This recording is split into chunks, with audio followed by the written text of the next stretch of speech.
Social science question number 202। Kashmir में मातरण सूर्य मंदिर का निर्माण किसने करवाया था? ललिता आदित्य मुक्तापीड ने। कश्मीर में मातरण सूर्य मंदिर का निर्माण किसने करवाया था? ललिता आदित्य मुक्तापीड ने। भारत पर मोहम्मद बिन कासिम का आक्रमण कब हुआ था? 712 ईस्वी में। मोहम्मद बिन कासिम का आक्रमण कब हुआ था? 712 ईस्वी में। नेक्स्ट क्वेश्चन, सोमनाथ मंदिर को किस मुस्लिम आक्रमणकारी ने लूटा था? महमूद गजनवी ने। सोमनाथ मंदिर को किस मुस्लिम आक्रमणकारी ने लूटा था? महमूद गजनवी ने। महमूद गौरी ने 1192 ईस्वी में हुए तराइन के द्वितीय युद्ध में किस शासक को पराजित किया था? पृथ्वीराज चौहान को। मोहम्मद गौरी ने 1192 ईस्वी में हुए तराइन के द्वितीय युद्ध को किस शासक को पराजित किया था? पृथ्वीराज चौहान को। लाख वक्स किसे कहा जाता है? कुतुबुद्दीन ऐबक को। लाख वक्स किसे कहा जाता है? कुतुबुद्दीन ऐबक को। नेक्स्ट, कुतुब मीनार का निर्माण किसने पूर्ण करवाया था? लाख वक्स किसे कहा जाता है? कुतुबुद्दीन ऐबक को। कुतुब मीनार का निर्माण किसने पूर्ण करवाया था? इल्तुतमिश ने। कुतुब मीनार का निर्माण इल्तुतमिश ने कराया था। सिजदा एवं पावोश प्रथा का आरंभ किसने किया? बलबन ने। सिजदा एवं पावोश प्रथा का आरंभ किसने किया था? बलबन ने। निम्न में से किस शासक ने लोहे एवं रक्त की नीति का पालन किया? बलबन ने। निम्न में से किस शासक ने लोहे एवं रक्त की नीति का पालन किया था? बलबन ने। तूती ए हिंद का तोता किसे कहा जाता था? अमीर खुसरो को। अमीर खुसरो को तूती ए हिंद या हिंद का तोता कहा जाता था। नेक्स्ट, किस सुल्तान ने सिकंदर सानी या द्वितीय सिकंदर की उपाधि ग्रहण की थी? अलाउद्दीन खिलजी ने। किस सुल्तान ने सिकंदर सानी या द्वितीय सिकंदर की उपाधि ग्रहण की थी? अलाउद्दीन खिलजी ने। स्थायी सेना की प्रथा किसने प्रारंभ की थी? अलाउद्दीन खिलजी ने। स्थायी सेना की प्रथा किसने प्रारंभ की थी? अलाउद्दीन खिलजी ने। मोहम्मद बिन तुगलक ने अपनी राजधानी दिल्ली से कहाँ हस्तांतरित की? दौलताबाद में। मोहम्मद बिन तुगलक ने अपनी राजधानी दिल्ली से कहाँ हस्तांतरित की? दौलताबाद में। निम्न में से किस सुल्तान को पागल कहा गया है? मोहम्मद बिन तुगलक को। मोहम्मद बिन तुगलक सुल्तान को पागल कहा गया है।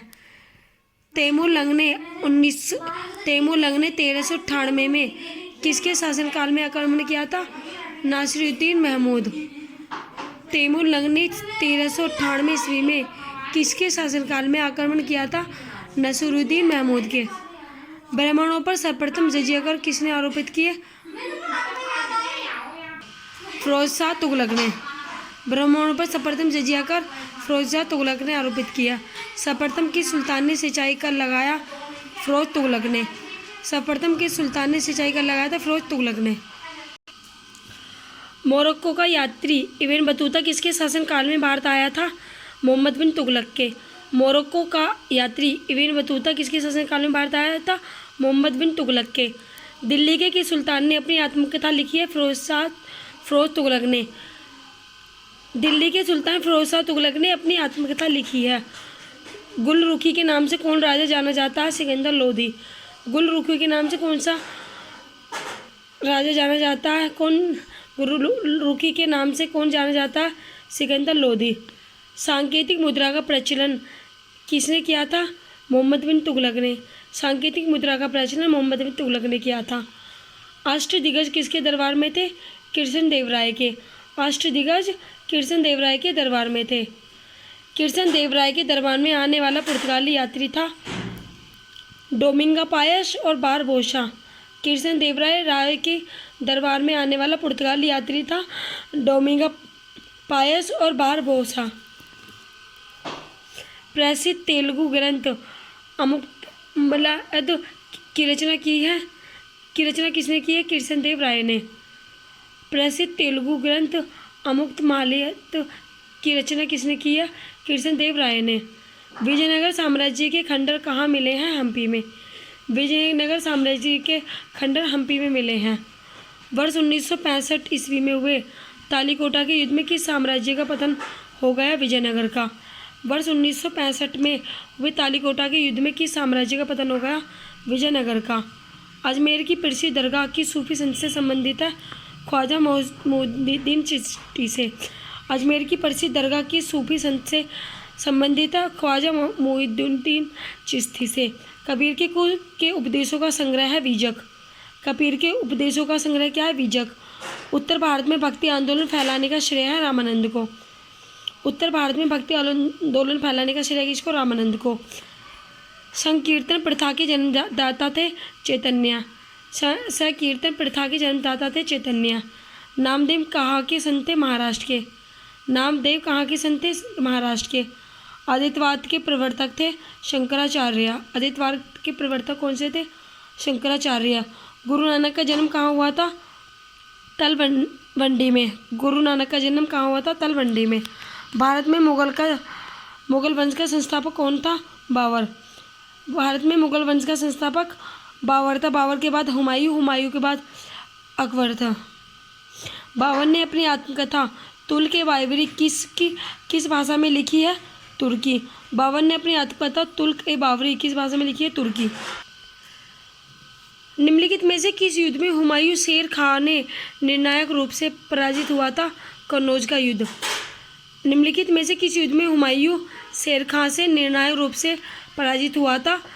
कन्नौज के युद्ध में। शेरशाह का मकबरा अवस्थित है सासाराम में। शेरशाह का मकबरा कहाँ है?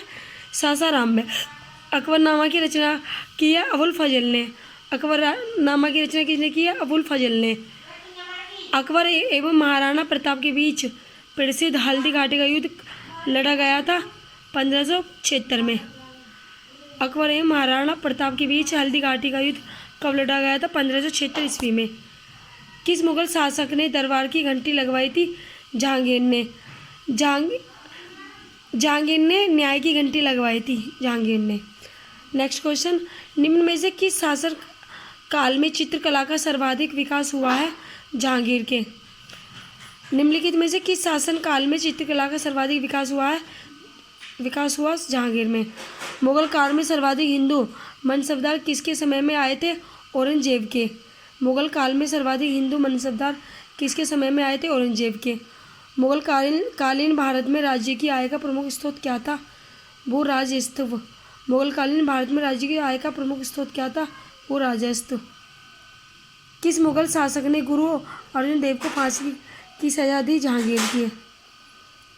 किस मुगल शासक ने गुरु अर्जुन देव को फांसी की सजा दी थी? जहांगीर ने। जिंदा पीर किस मुगल शासक को कहा जाता था? औरंगजेब। औरंगजेब को जिंदा पीर कहा जाता था। सिखों के 9वें गुरु तेग बहादुर की हत्या किसने करवाई थी? औरंगजेब ने। सिखों के 9वें गुरु तेग बहादुर की हत्या औरंगजेब ने कराई थी।